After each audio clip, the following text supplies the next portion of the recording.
اب یہ میں 1000 اس کو دے دوں گا, یہ سیم ہے. آپ گورنمنٹ کے ساتھ کانٹیکٹ کرتے ہیں, جی ہمیں روڈ پر پولیس چاہیے, یہاں ٹریفک جام ہو جاتی ہے, ہمیں روڈ پختہ چاہیے, ہماری گاڑی خراب ہو جاتی ہے, ہمیں بچوں کے لیے ٹیچر چاہیے, یہ کریں وہ کریں. تو اب وہ سارے اخراجات آپ کریں اور اتنے ٹیکس آپ عوام سے لے لیں, جتنی سروسز دے رہے ہیں اتنے ٹیکس لے لیں. تو یہ سروسز کے بدلے میں ہے, گیو اینڈ ٹیک پالیسی ہاں ہے. بالکل. اگر آپ نے ٹیکس زیادہ لیے, یعنی کیوں لیے؟ اس لیے کہ قسط دینی تھی, اچھا اس پہ سود دینا تھا, تو وہ قسط کیوں لی تھی آپ نے بھائی؟ اس لیے کہ میں نے انفراسٹرکچر بنا کر کے لوگوں سے ووٹ لینے تھے.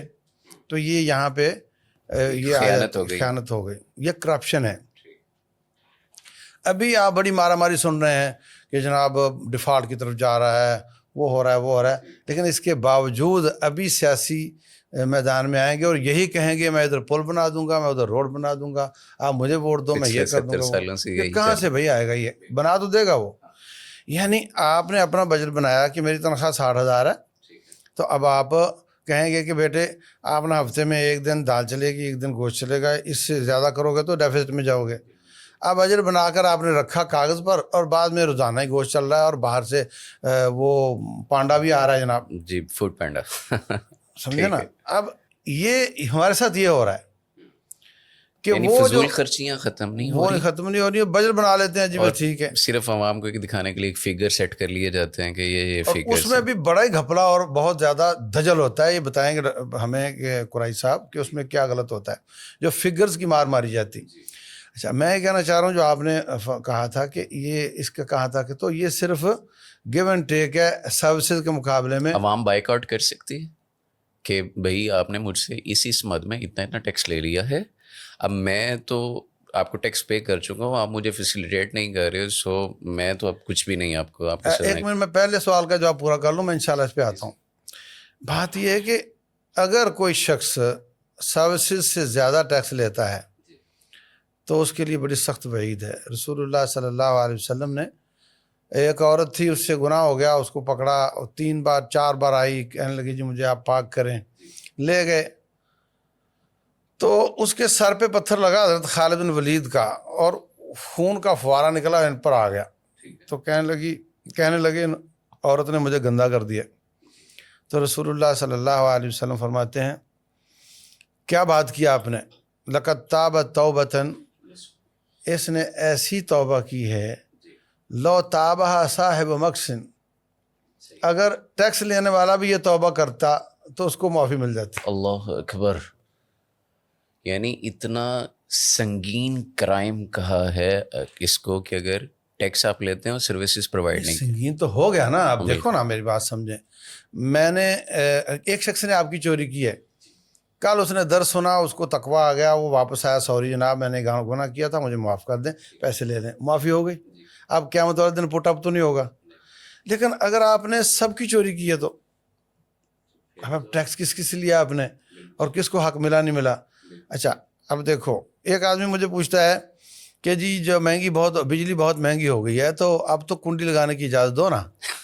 ٹھیک ہے. اچھا تو میں نے اس کو کہا کہ جناب تو چوری گورنمنٹ کی نہیں کر رہا. پہلی بات تو ہے کہ گورنمنٹ کی چوری بھی حرام ہے, بلکہ عوام کی چوری سب کی ہے. وہ اگر وہ جائز بھی ہوتی تو عوام کی چوری, پڑوسی کی چوری کر رہا ہے, تو گورنمنٹ کی تو کر ہی نہیں رہا, کیونکہ فیڈر سے جتنی نکلنی ہے انہوں نے تو اس کا بل سب پہ ڈال دینا ہے. اب تیری چوری کا کس پہ ڈالا ہے, کس کو واپس کرے گا تو اسی طرح کا ٹیکس کا مسئلہ ہے کہ بھائی صاحب ٹیکس جو ہے یہ آپ نے کتنا لگایا اور کتنا چاہیے تھا اور کتنا زیادہ تھا, یہ حکمران کو قیامت والے دن دینا پڑے گا. تو کیسے تو بیچ میں چاہے کوئی اور جو مرضی کر جائے, لیکن جواب دہ وہی ہے. جواب دہ وہ ہے. اس لیے نہ تو ہم یہ کہہ سکتے ہیں کہ زکوٰۃ سے بات بنے گی, صرف عہد نبوت میں بھی زکوٰۃ سے بات نہیں بنتی تھی. وہاں وہ آپ نے جیسے میں نے عرض کیا کہ وہ جہاد ہوتا تھا تو غنیمت کے مال بھی بہت بڑا ذریعہ تھا. اس طرح جو ان لوگوں کی حفاظت کے بدلے میں ان پر جزیہ لگایا جاتا تھا وہ بہت بڑا آ جاتا تھا. حضرت عمر بن خطاب رضی اللہ عنہ کے زمانے میں تو امپورٹ ٹیکس بھی لگ گیا تھا, ہاں محصول لگ گیا تھا. تو جو کچھ آپ سروسز دے رہے ہیں ہٹ کر, اب کسی مخصوص لوگوں کو امپورٹروں کو دے رہے ہیں تو ان کو اس حساب سے لگا دو. بالکل ٹھیک ہے. تو یہ بہت بڑا انالیسس ہے. جب یہ انالیسس درست نہیں ہے تو بھائی صاحب ایک عام آدمی کیسے احتجاج کر سکتا ہے؟ اس کو پتہ ہی نہیں کہ ظلم ہو رہا ہے نہیں ہو رہا یا کتنا ہو رہا ہے. عوام کو اللہ نے یہی کہا ہے کہ اتے امیر کا و ان ضرب ظہر کا و اکل مال کا، اپنے امیر کی اطاعت کرو، تیرا مال ہڑپ کر دے تب بھی، تیری کمر پہ دھرے مارے تب بھی، ظلم کرے یعنی تب بھی، ظالم بھی ہو. ہاں تو نے بھائی اپنا تو نے اطاعت کر کے جنت میں چلے جانا ہے اور اس کا حساب میں نے لینا، اس نے پکڑے جانا ہے. اللہ اکبر اللہ. یہ بہت بڑی بات شیخ صاحب نے بتائی ہے، اور یہ تو بلا شبہ قابل غور بھی ہے، قابل فکر بھی ہے، اور حکمرانوں کے لیے تو شاید قابل عبرت بھی ہے، اور جو حکمرانی کی خواہش مند ہے ان کو ذرا سوچ و فکر بھی کرنا چاہیے اس معاملے میں. اچھا بھائی جان، میں آپ سے یہ جاننا چاہوں گا کہ فائلر نان فائلر ٹیکس، اس میں مطلب یہ دو کیٹیگری ہے ٹیکس کے حوالے سے، اور اس میں فرق کیا ہے، اور اس میں ایڈوانٹیجز اور ڈس ایڈوانٹیجز یہ کیا ہیں؟ اور دوسرا یہ بھی بتائیے گا کہ جو ہمارا غریب طبقہ ہے یا متوسط طبقہ ہے وہی ٹیکس دیتا ہے، اور جو امیر طبقہ ہے وہ رعایات لے لیتا ہے مختلف مد میں مختلف چیزوں کو انپٹ کر کے کہ میں چونکہ یہ کر رہا ہوں یہ کر رہا ہوں. یعنی جیسے کہ ایک عوامی بات بھی ہے کہ 20 لاکھ لینے والا یا 15 لاکھ سیلری لینے والا بندہ 2000 یونٹ بھی بجلی کے فری لے رہا ہے، وہ گیس کا بل بھی اس سے استثنا ہے، وہ دیگر اسے سفری سہولیات بھی میسر ہے عوام کے ٹیکس کے پیسے کی. تو یہ عوام کے لیے کیا ریلیف ہے یا کیا فائدہ ہے اس میں؟ اصل میں سب سے پہلی بات تو یہ ہے کہ آپ نے فائلر اور نان فائلر کی کیٹیگریز جو بنائی گئی ہیں اس حوالے سے سوال کیا. دیکھیں جو فائلر ہے اس کے لیے کچھ ایڈوانٹیجز ہیں. اب میں آپ کو بتا دوں کہ مثال کے طور پر جو بندہ پراپرٹی پرچیز کر رہا ہے، اب پرچیز جب کر رہا ہے تو اس کا ایڈوانس انکم ٹیکس اس سے ڈیڈکٹ ہوگا، جس کو ود ہولڈنگ ٹیکس بھی کہا جاتا ہے، مگر یہ ایڈوانس انکم ٹیکس ہے. یعنی آگے چل کے آپ اس کو جو آپ کی فائنل ٹیکس لائبلٹی ہے اس سے ایڈجسٹ کر سکتے ہیں. تو جو فائلر ہے اگر کوئی پراپرٹی پرچیز کرے گا تو وہ 7% اس کا جو ہے یعنی کہ دینا پڑے گا ایڈوانس انکم ٹیکس، اس کی فی یعنی کہ ٹیکس کی مد میں کاٹا جائے گا. جو نان فائلر ہے وہ 10.5% کاٹا جائے گا. ٹھیک ہے، یہ اس کا ڈس ایڈوانٹیج فرق آ گیا بنیادی طور جی. دوسرا یہ کہ اگر پراپرٹی آپ سیل کر رہے ہیں اور فائلر ہے تو آپ کا 4% جو ہے ایڈوانس انکم ٹیکس ڈیڈکٹ ہوگا جو بعد میں ایڈجسٹ ہو جائے گا. ٹھیک ہے. اور جو نان فائلر ہے کیونکہ اس کا تو ایڈجسٹ بھی نہیں ہونا، اس کا 6% کٹے گا. اب بینکنگ ٹرانزیکشنس ہو رہی ہیں، مثال کے طور پر مجھے پیسے ودرا کرانے ہیں، تو پیسے ودرا کرانے جا رہا ہوں، میں فائلر ہوں تو مجھے کوئی ٹیکس نہیں کٹے گا 50,000 سے اوپر. اگر نان فائلر ہے تو 0.06% 50,000 کی اوپر کی ٹرانزیکشن پہ کٹے گا، یعنی کہ 600 روپے اپنے ہی پیسے ہیں، ہاں اپنے ودرا کر رہا ہے. نان فائلر ہونے کی وجہ سے اس کو نقصان ہے. اسی طرح بہت ساری چیزیں خرید اور پرچیز میں اس کو بہت سارے ڈس ایڈوانٹیجز ہیں. ایک تو بات یہ ہوگی. دوسری بات جو آپ نے فرمائی ڈاکٹر صاحب، اصل میں مسئلہ یہ کہ جو گورنمنٹ رن کرتے ہیں نا، اب ہمارے پاس جو مثال کے طور پر ایک پلرس آف اسٹیٹ ہے، کیونکہ ہم نیشن اسٹیٹ میں رہ رہے ہیں جو سیکنڈ ورلڈ وار کے بعد جو ہماری باؤنڈریز کی گئی، تو اس میں دی ایگزیکٹو ہے جو کہ گورنمنٹ ہے، اور جوڈیشری ہے، اور اس کے علاوہ جو آپ کی پارلیمنٹ ہے. اب گورنمنٹ کے پاس پاورز ہیں، بہت سارے پاورز دیے گئے ہیں. اس میں وہ اپنے ملازمین کے لیے کچھ مراد رعایت یا ان کو مثال کے فری پیٹرول دیتے ہیں، گاڑیاں دیتے ہیں، مختلف چیزیں دیتی ہیں. تو یہ گورنمنٹ کا ایک عمل ہے، اور ڈیفینیٹلی یہ عوام کے پیسے سے ساری چیزیں چل رہی ہیں. تو اس میں اس کو کہتے ہیں اصلاحات لانا، ریفارمس لانا. تو وہ ریفارمس گورنمنٹ ہی لا سکتی ہے جس کے پاس پاورس ہیں. کہ کس طرح جیسے شیخ صاحب فرما رہے ہیں، جو کیونکہ پوری جو ہمیں رہنمائی ملے گی اسلام کے حوالے سے تو شیوخ سے ملے گی. تو اب وہ کون سی مراد دے رہے ہیں جو کہ عوام کا استحصال کر کے دے رہے ہیں، کون سی مراد ایسی ہیں جن سے عوام کو ڈس ایڈوانٹیج ہے، اور جو مراد یا رفتہ طبقہ پہلے ہی جس کو پریویلیجز مل رہے ہیں اس کو اور فردر مل رہے ہیں. تو یہ فرق یا اس طرح کی چیزیں پارلیمنٹ میں قوانین میں اصلاحات لانے سے اور انسٹیٹیوشنس میں اصلاحات اور ریفارمس جس کو ہم کہتے ہیں اسٹرکچرل ریفارمس، اس کے بغیر یہ ممکن نہیں ہے. اس کے فردر جو بھی آپ کے کوشچن کے ہوں گے تو میں آپ کو بتاؤں گا. مثال کے طور پر FBR جو ہے RTOs ہیں جو کہ ٹیکس کلیکٹ کرتی ہیں، ریجنل ٹیکس آفیسز. اب پاکستان میں ایسی کئی ٹیکس آفیسز ہیں جن کو چلانے کا خرچہ وہاں سے ٹیکس کلیکشن سے بہت زیادہ ہے.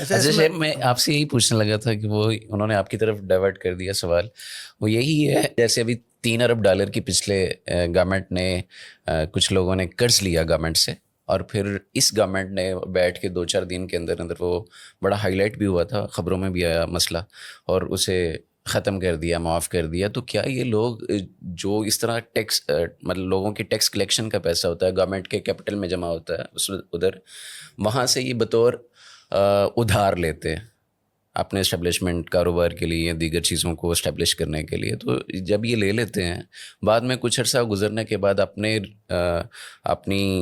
پاور کے ساتھ یا اپنے تعلقات کے ساتھ اسے معاف کرواتے ہیں، تو یہ جائز ہے؟ بسم اللہ الرحمن الرحیم. اصل میں جو مراعات آپ کہہ رہے تھے کہ قانون بنانے کی ضرورت ہے، جی جو میں عرض کر رہا تھا کہ یہ وہی شاہوں والی ہیں، جی بالکل ایسے ہی، اور یہ بھی اسی کی ایکسٹینشن ہے. بالکل ٹھیک. مطلب جب وہ دے رہا ہوتا ہے یا لے رہا ہوتا ہے اس وقت نیت دینے کی ہوتی نہیں واپس، وہ ہوتا ہے کہ میں معاف کروا لوں گا، تو ڈائریکٹ دیں یہ لو اتنے پیسے، تو لوگ کہیں گے کہ کس قانون کے تحت ہے بھائی. تو وہ مراعات ہیں، وہ قرض نہیں ہوتا، وہ مراعات ہی ہوتی ہیں. تو پہلی بات تو یہ کہ عہد نبوت اور عہد اصحاب الاطہار میں مراعات یا مطلب ویجز پر تو لوگ تھے ہی نہیں نا، بالکل ٹھیک، بہت کم. بالکل ایسے. اور جب ہماری مسلمانوں کی حکومت کا دائرہ وسیع ہوا تو گورنر بھیجنے پڑے، تو ان کو بھی حضرت عمر بن خطاب رضی اللہ عنہ نے ایسا کھینچ کے رکھا ہوا تھا، آپ حیران ہو جائیں گے. میں آپ کو بتاتا ہوں. حضرت عمر رضی اللہ تعالیٰ عنہ فرمانے لگے سنو، میرا گورنر وہ بنے گا جو 4 جائز کام نہیں کرے گا. جائز کام نہیں کرے گا. میں جائز میں کہہ رہا ہوں کیونکہ وہ جائز ہیں. بالکل ٹھیک، یعنی شریعت میں جائز ہے، لیکن انہوں نے اپنے گورنر کے لیے شرط لگا دی کہ یہ نہیں کرنا ہے. جو کہتا ہے جی میں نہیں کر سکتا، بولے نہ جا. ٹھیک ہے. ہاں نہ جا. پہلا یہ کہ آٹا چھان کر نہیں کھائے گا، جو کا آٹا یعنی تنکوڑا بظاہر بڑی ہوتا معمولی چیز ہے. ہاں آٹا نہیں چھانے گا وہ. نمبر 2، چھوٹے قد کا گھوڑا استعمال نہیں کرے گا. اچھا. نمبر 3، زین لگا کے رکاب لگا کے نہیں چڑھے گا، ننگی پشت پہ بیٹھے گا. ننگی پشت پہ اور چھلانگ لگا کے چڑھے گا. ٹھیک ہے. اللہ اکبر. نمبر 4، وہ باریک کپڑے یہ والے نہیں پہنے گا، ٹھیک ہے، موٹے کپڑے یعنی پہنے گا. فائن کپڑا یوز نہیں کرے گا، فائن آئٹم بھی نہیں کھائے گا. اچھا اب اس میں کیا ہے، اس میں یہ ہے کہ جو کافر کہتے ہیں نا کہ حضرت عمر جو مسلمانوں کے تھے انہوں نے آدھی دنیا فتح کر لی اور اگر 4 دن اور رہتے تو ہماری تو چھٹی ہو جاتی. اصل میں ان کا پروگرام یہ تھا، صحیح، قوم کو قرضے لے کر نخروں پر راضی کرنا، ووٹ لینے کے لیے یہ اسٹریٹجی چل رہی ہے ہمارے حکمران. بالکل ایسے ہی. اور حضرت عمر کی بالکل برعکس تھی رضی اللہ عنہ. وہ کہتے تھے کہ قوم کو سختی پہ آمادہ کرو، سختیاں برداشت کرنے کے قابل کرو، انہوں نے ابھی بہت دور جانا ہے. ہم نے بات کی. عربی کا ایک جملہ ہے، من کان بیتہ من زجاج فلا یرمی الناس بالحجارہ، جس کا گھر شیشے کا ہو کسی کو پتھر نہیں مار سکتا. یہ بیسک ریزن ہے مشرف صاحب کے یس مین کہنے کی اور ملا عمر صاحب رحمہ اللہ کے نو سر کہنے کی. ہمارے پاس ٹوٹنے کی چیز ہی کوئی نہیں، آؤ توڑا بوڑا کو اور توڑ لو بھائی تم. بالکل ٹھیک ہے. سمجھ آئی؟ غیرت تھی، حمیت تھی، ایمان تھا، اور اس کے ساتھ یہ ہمارے پاس دشمن مطلب کسی ڈیم کو ہی ڈیمیج کر دیتا ہے تو ہم تو اسی میں پڑ جیسے جائیں. یہ ابھی ہوا واقعہ آرمی تنصیبات پہ حملہ، اور وہاں پہ بھی جو کرنے والے تھے وہ بھی یہ کہہ رہے تھے ہمارے ٹیکس سے بنے ہوئی چیزیں ہمیں توڑنے کا پورا اختیار ہے. اچھا خیر، وہ میں یہ کہنا چاہ رہا ہوں کہ حضرت عمر بن خطاب رضی اللہ عنہ کی اسٹریٹجی یہ تھی کہ جب آپ آٹا کھاؤ گے تنکے والا تو اندر کی صفائی ہو جائے گی. جب آپ موٹا کپڑا پہن کے گھوڑے کا لاگا لگے گا، پسینے چھوٹیں گے اور اس کا اور تیرا پسینہ ایک ہوگا تو تیرے باہر کے بھی وہ بھی سارے تیرے نخرے نکل جائیں گے. اور جب آپ اونچی گھوڑے پہ چڑھو گے تو پیٹ بھی چھوٹا کرنا پڑے گا، ظاہری بات ہے، سمجھا، فزیکلی فٹ ہونا پڑے گا. ہاں. تو وہ اس طریقے سے تھے. یعنی آپ پتہ نہیں مجھے وہ واقعہ صحیح سند سے ثابت ہے یا نہیں کہ حضرت ابوبکر صدیق رضی اللہ تعالیٰ عنہ وہ تھوڑا تھوڑا بچا کر کے ایک دن انہوں نے میٹھا بنا لیا تو وہ، لیکن مطلب بہت ہی کفایت شعری کے ساتھ چلاتے تھے. ہمارے ہاں بالکل برعکس ہے کہ ہم تو انجوائے کرتے ہیں حکومت کو، وہ مصیبت سمجھتے تھے اس کو. تو یہ جو پیسے لے کر معاف کروانے والا کام ہے نا، یہ بھی ایک Fraud ہے. مراعات ہی ہیں. نہیں، میں یہ جو سوال ہے وہ یہی ہے کہ بڑے بڑے انڈسٹریلسٹ جو ہیں، بڑے بڑے ہمارے یہاں پہ کاروباری حضرات جو ہیں، جن کی اپروچ ہے وہ ادھار لیتے ہیں، ویسے اسٹیٹ بینک سے یا اپنے وزارت تجارت سے، ادھر سے کہتے ہیں کہ جی ہمیں اتنے پیسوں کی ضرورت ہے، اتنے انٹرسٹ بیس پہ یہ سود کے اس کے اوپر لیتے ہیں پیسے. اور یہ 300 ارب ڈالر کی بات آئی تھی. تو اتنے پیسے لیے اور پھر اس کے بعد ایک جو بھی کمٹمنٹ کی کہ 1 سال بعد ریٹرن کروں گا، 2 سال بعد، 4 سال بعد. تو کہا جی میرا ڈیفالٹ ہو گیا، میرا نقصان ہو گیا، تو میں تو نہیں دینے کی پوزیشن پہ، تو مجھے معاف کر دیا جائے. جبکہ ایسا ہوتا نہیں. ظاہر ہے تو یہ تو واضح قسم کی بات ہے کہ دھوکہ ہے. پہلے کہا کہ حکمران کی اطاعت کرنی ہے، تو کیا ان کو یہ اختیار ہے کہ اس طرح کی قومی خزانے کے اوپر جو نقب زنی ہوتی ہے اس کو یہ کمپنسیٹ کر سکیں، معاف کر سکیں؟ جو قومی خزانہ ہوتا ہے نا وہ اجتماعی مال ہوتا ہے. اجتماعی مال سے رسول اللہ صلی اللہ علیہ وسلم نے اتنی سختی فرمائی ہے کہ اجتماعی مال سے جانور ذبح کر کے پکا لیے تو آپ نے ابلتے ہوئی ہنڈیاں الٹوا دی تھیں، بالکل ٹھیک ہے. اور بعد میں پاؤں کے ساتھ وہ بوٹیاں بھی مٹی کے ساتھ خلط ملط کر دی تھیں. حرام ہے، تمہارا ہے نہیں، کیوں کھا رہے ہو؟ اور فرمایا کہ ایک غلام تھا مدعم، وہ پلان کس رہا تھا گھوڑے پہ، تو ایک پتہ نہیں کدھر سے تیر آیا، اس کو لگا، وہ مارا گیا. لوگوں نے کہا ہنی اللہ الجنہ، جنت مبارک ہو. میدان مار کا ہے، نبی صلی اللہ علیہ وسلم کی قیادت ہے اور صحابہ کا دور ہے اور تیر کائنات کے لگا ہے بہترین دشمن لوگ. کا. بالکل. تو آپ نے فرمایا کیا بات کر رہے ہو؟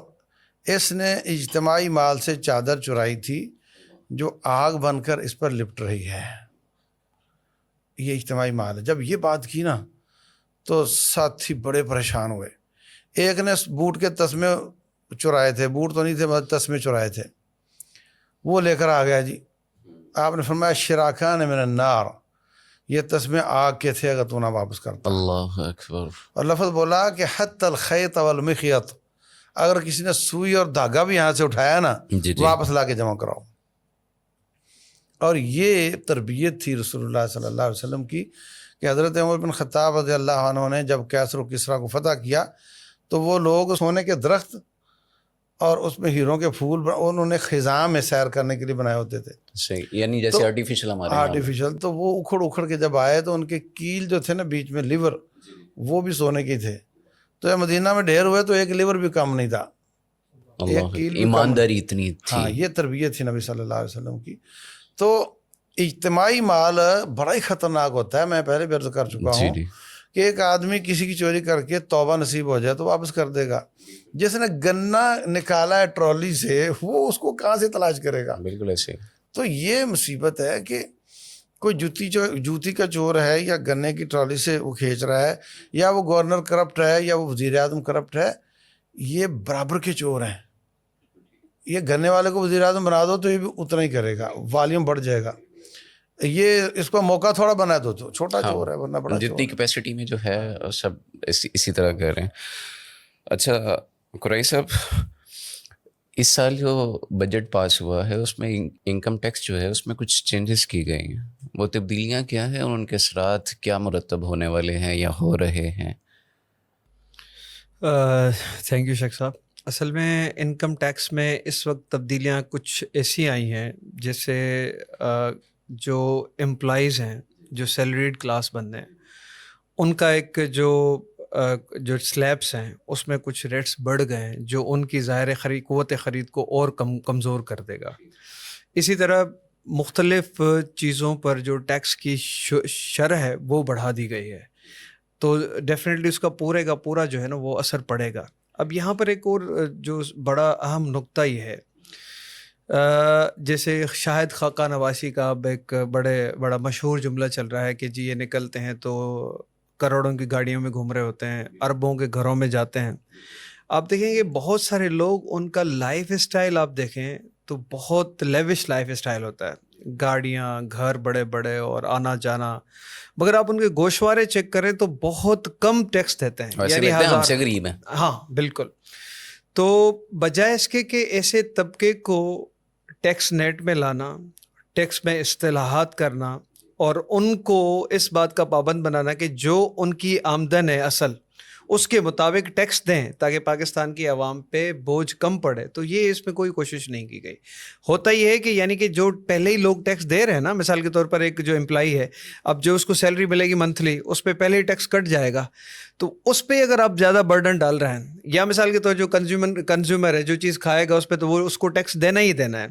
تو آپ نے کوئی ٹیکس نیٹ بڑھایا نہیں ہے. وہ جو بڑے بڑے لوگ ہیں جن کی شاہانہ لائف اسٹائل ہے, ان کو آپ نے ٹیکس میں یعنی ان پہ ٹیکس ڈالا ہی نہیں ہے, تو اس میں کوئی فائدہ تو نہیں ہوگا. تو اسی طرح کی یہ چیز ایک ایکسرسائز کی اس گئی کو ہے. کیا یہ کہہ سکتے ہیں کہ تاجر نما چوروں کی حکومت ہے جب سے یہ چل رہا ہے؟ اور اس حوالے سے شیخ صاحب زیادہ بہتر وہ روشنی تو ڈال سکتے ہیں. ہم ان سے انشاءاللہ رائے میں لیں آپ گے. کو لیکن technical جو بھی لیکن چیزیں میں یہی جو آپ کی یہاں ہمارے ملکی حالات کی وجہ سے جو تاثر آ رہا ہے وہ یہی آ رہا ہے کہ یہ ایک دوسرے کے مفادات کے محافظ ہیں. اس میں یہ کہوں گا کہ 100% جو پریویلیجڈ کلاس ہے یا جو پاکستان کا, میں اب تھوڑا سا آپ کی بات بتاؤں, میں ایک ٹیکس ڈپلوما کر رہا تھا, تو وہاں سے ایک باہر سے لڑکا ہے تو وہ بھی ٹیکس ڈپلوما کر رہا تھا. صحیح. تو میں نے کہا باہر بھائی مطلب فارن سے یا؟ جی اچھا ٹھیک ہے. میں نے کہا آپ تو باہر سے پڑھ کے ہیں, آپ کو کیا ضرورت ہے؟ اس نے کہا یار پاکستان کا ٹیکس بہت کمپلیکس ہے.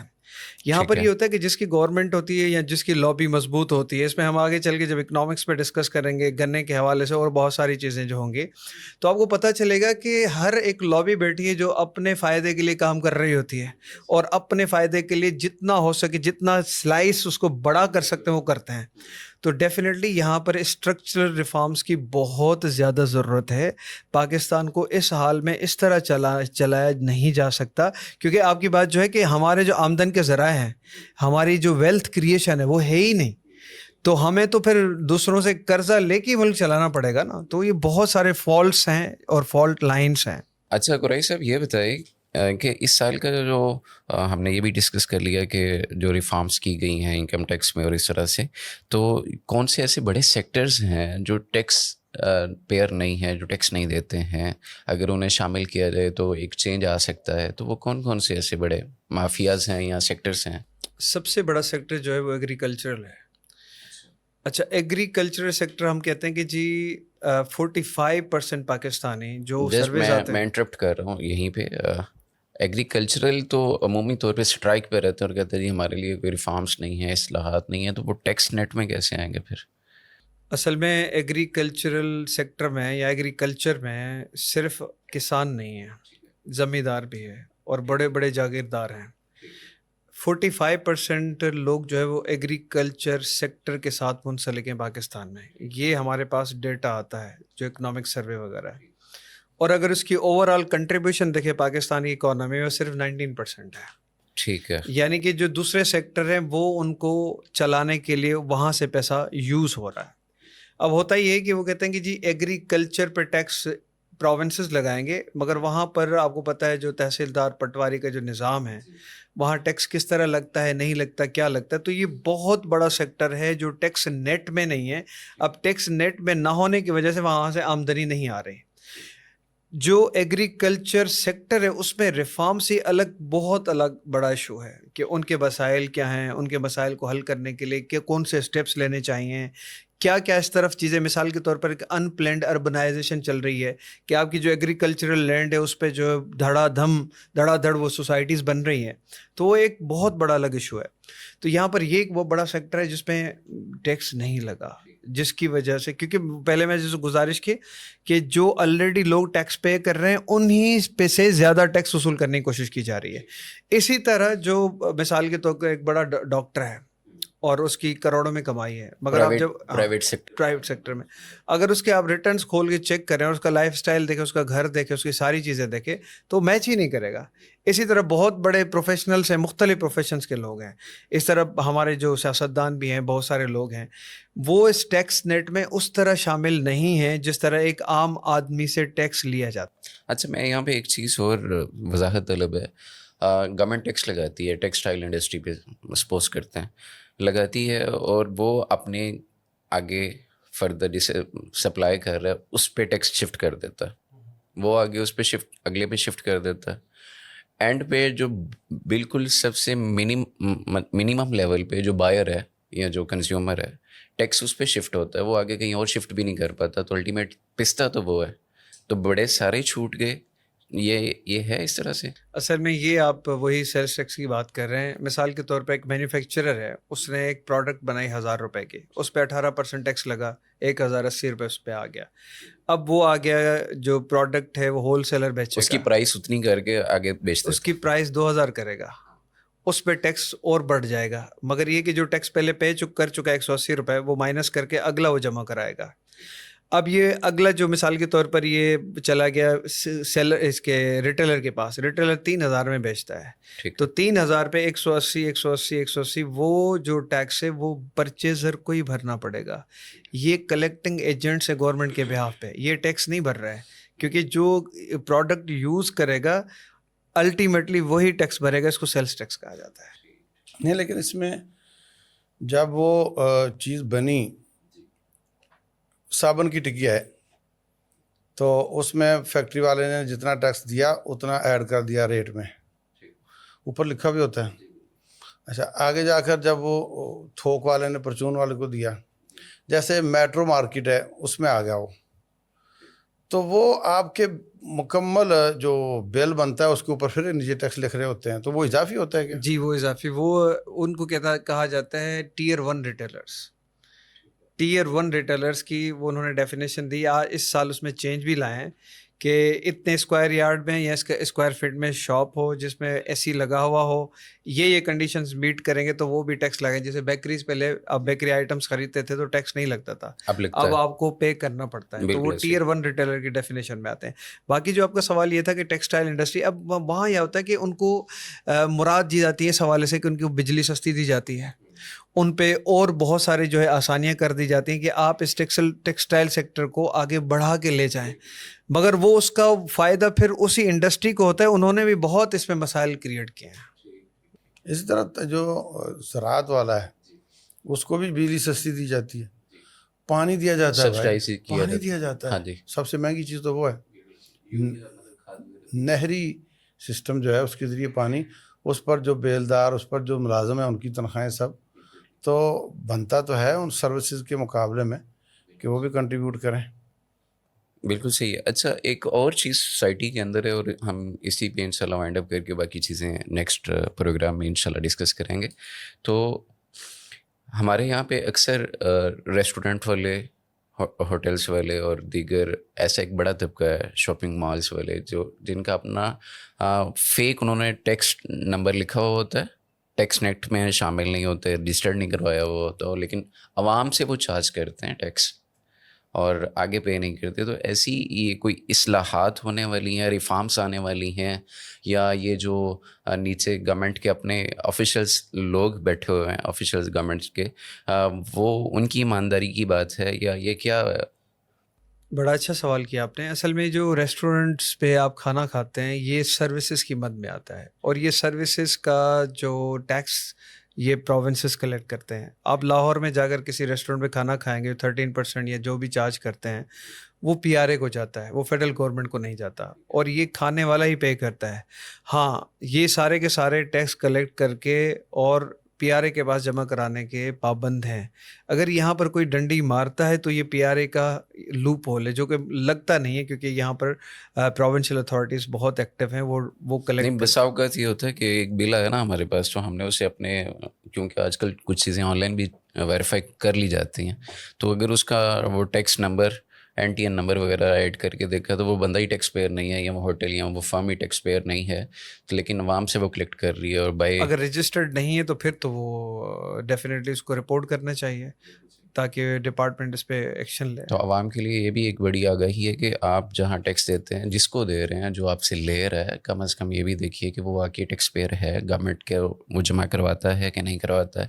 اگر وہ نہیں کرواتا تو پھر اس کے خلاف قانونی کارروائی کے لیے آپ کو اپیل کرنی چاہیے اور آپ کو کہنا چاہیے. اچھا شیخ صاحب, کوئی ون لائنر, ایک کچھ سبق, کچھ ایسی چیز جو ہم سب کے لیے بڑی اچھی اور بڑی مشعل راہ ہو اکنامکس کے حوالے سے, یا ہماری یہ جو آج کی ساری ڈسکشن ہے اس کے حوالے سے. اللہ تبارک و تعالیٰ فرماتے ہیں لَتُبْلَوُنَّ فِي أَمْوَالِكُمْ وَأَنفُسِكُمْ, تمہیں مال اور جانوں میں آزمایا جائے گا. اس وقت ہر حکومت جسٹیفیکیشن میں لگی ہوئی ہے اور ہر اپوزیشن اس کو یوٹیلائز کرنے کی کوشش کرتی ہے مہنگائی کو، بالکل ٹھیک ہے. اور جب وہ آتا ہے تو وہ بھی مہنگائی ہی کر رہا ہوتا ہے، اور پھر تو وہ پہلے والا آتا ہے تو وہ بھی مہنگائی ہی کر رہا ہوتا ہے. تو عوام ان لوگوں کے دھوکے میں نہ آئیں، یہ اللہ تعالیٰ کی طرف سے آزمائش سمجھیں، اور شکایت کا جملہ نہ زبان پر لائیں، اور اس وجہ سے کنڈا سسٹم یا کوئی خیانتیں نہ کریں، بچیں اس بات سے، بلکہ اپنے اخراجات کو کم کرنے کی کوشش کریں. اللہ نے آزمایا ہے. تو اب یہ تو شور بہت ہے کہ جناب بجلی بہت مہنگی ہو گئی ہے، واقعتاً ہو گئی ہے، تو کیا کسی نے یہ اعلان کیا کہ آج کے بعد کپڑے استری نہیں ہوں گے؟ بالکل ٹھیک. تو بات یہ ہے کہ آپ کٹ لگائیں، آپ نے اپنا حساب دینا ہے. حکمران جو کر رہے ہیں انہوں نے اپنا حساب دینا ہے. آپ کو یہی حکم ہے کہ آپ اطاعت کرتے رہیں اور اللہ تعالیٰ سے دعائیں کرتے رہیں، اور ان کے لیے یہ ہے کہ وہ قیامت والے دن دے کر ہی چھوٹیں گے. آپ کو فکر کرنے کی ضرورت نہیں، تمہارا رب پائی پائی کا حساب لے گا، اس کے بغیر کوئی بچ نہیں سکے گا. تو ہمیں اسی پر رہنا چاہیے اور اپنی طرف سے اس طرح کے تصرفات نہیں کرنے چاہیے. بالکل صحیح. بہت شکریہ آپ کی آمد کا اور آپ کے اس پرمغز اور سیر حاصل گفتگو کا. دیکھتے رہیے نہر اسٹوڈیو، انشاءاللہ نئے سے نئے اور اچھے سے اچھے عمدہ موضوعات کے ساتھ اور سیر حاصل گفتگو کے ساتھ آپ کی خدمت میں. مجھے اجازت دیجیے. السلام علیکم و رحمۃ اللہ.